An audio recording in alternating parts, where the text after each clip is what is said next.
Okay, today we're going to learn about how to trim your cylinders after you've thrown them in order to make them into mugs.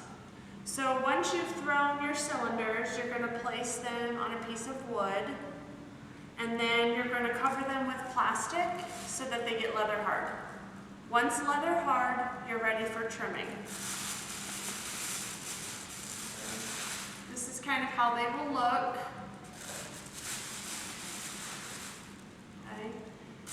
And the first thing you need to do is make sure you have your equipment and your tools. So to trim, you're going to need just a little bit of water, not a full bucket. You'll need a sponge. We're going to use a needle tool and a rib. And then the trimming happens with loop tools.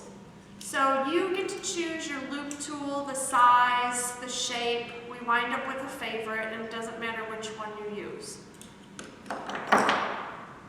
So to begin, we need to take this cylinder, we're going to turn it upside down, and you need to recenter it on the wheel. This is kind of the difficult part, but it's also the most important. If your cylinder is not centered, then your trimming will be off, and oftentimes you could trim a hole right through your cylinder. So I'm going to show you a few ways to center it onto the wheel. The first is with feeling.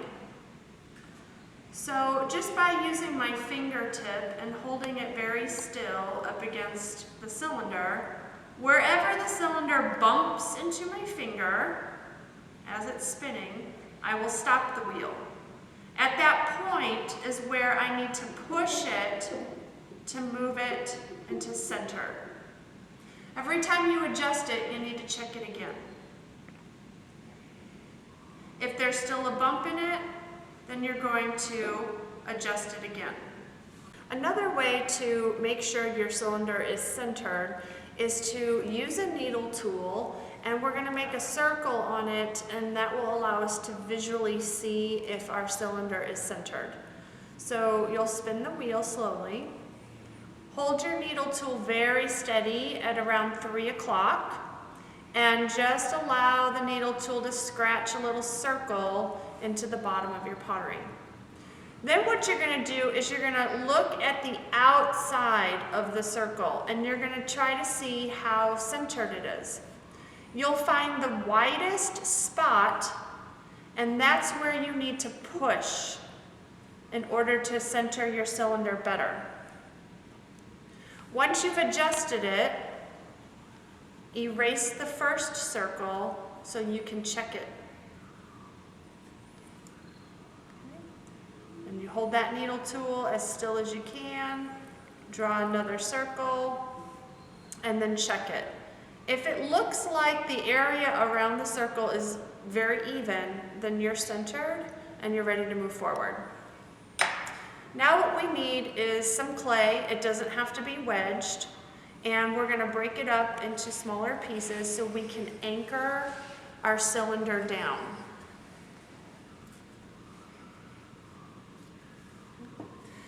Be sure to hold your cylinder because you just spent all that time centering it and you don't want it to shift.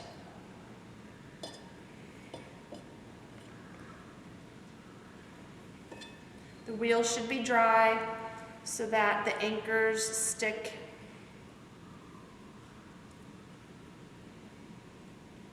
And really make sure that you've got it anchored down quite well, and check it. Give it a wiggle. You're going to be applying quite a bit of pressure onto this cylinder, so you want to be sure it's not going to move. Okay. All right, now we're getting ready to trim. This cylinder got a little drier than I like it to be for trimming. So I'm just going to take my sponge and just apply a little bit of moisture to the surface. That will help the trimming glide a little bit better. My goal is to get rid of this bump on the bottom and the unevenness on the flat part. So you always want to start with the sides. I take my loop tool, I hold it with 2 hands, and I brace myself. My arms are on my knees, and sometimes I even rest my wrist on my splash pan.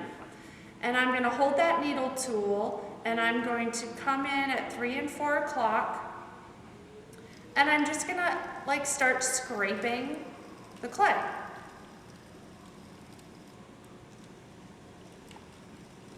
And remove that extra clay at the bottom.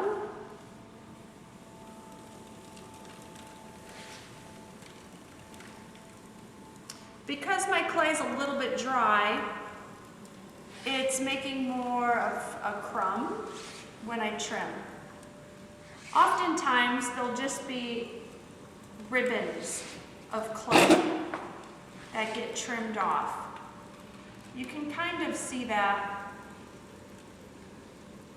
But you want to be careful that you don't trim it when it's too soft. If it's too soft, then you're going to wind up damaging the cylinder. You're going to gouge out very large areas, and it will get ruined. So my goal is to make these walls as even as I can. I want them to be straight. I want them to be smooth.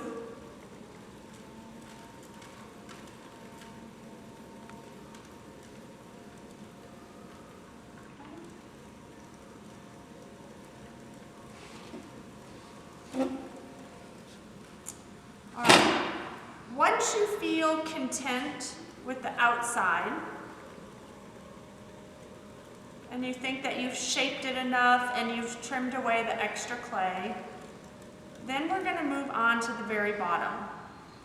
The very bottom is not as smooth as it should be. And so the way that we trim the bottom is we turn our loop tool flat, and you're going to trim it starting at the center, moving towards 3 or 4 o'clock. So I start in the center, I push down a little bit, and then I just travel out to the edge. I move my hand at the same speed as the wheel is spinning. You want to be in unison with the speed and the rhythm of the wheel. The other thing you need to be aware of is how thick is your bottom. It's very common to trim through the bottom and trim a hole. So you should always check your bottoms with your fingers before you adhere it to the wheel and start trimming. You need to make a mental note. Do I have to trim a lot off? Is it very thick? Or maybe do I just need to scrape it and clean it up a little bit because it's so thin?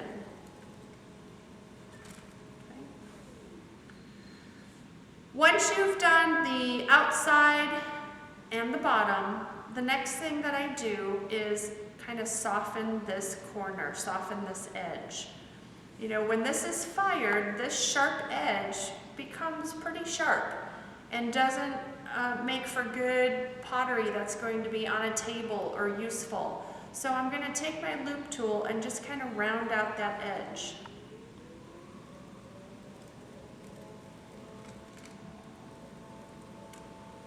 I just kind of come around the corner and I try to blend it in with the wall. Okay.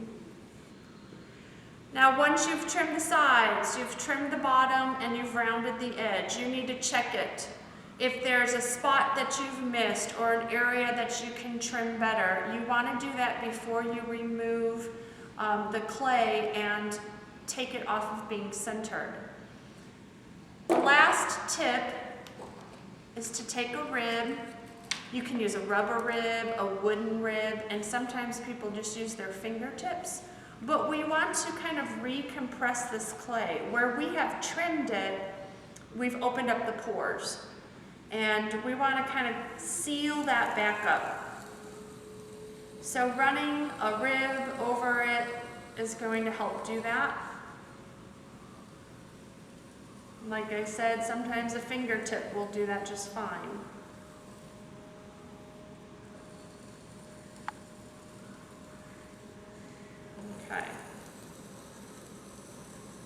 Now before I take the clay anchors off, again, make sure you're happy and make sure you're finished.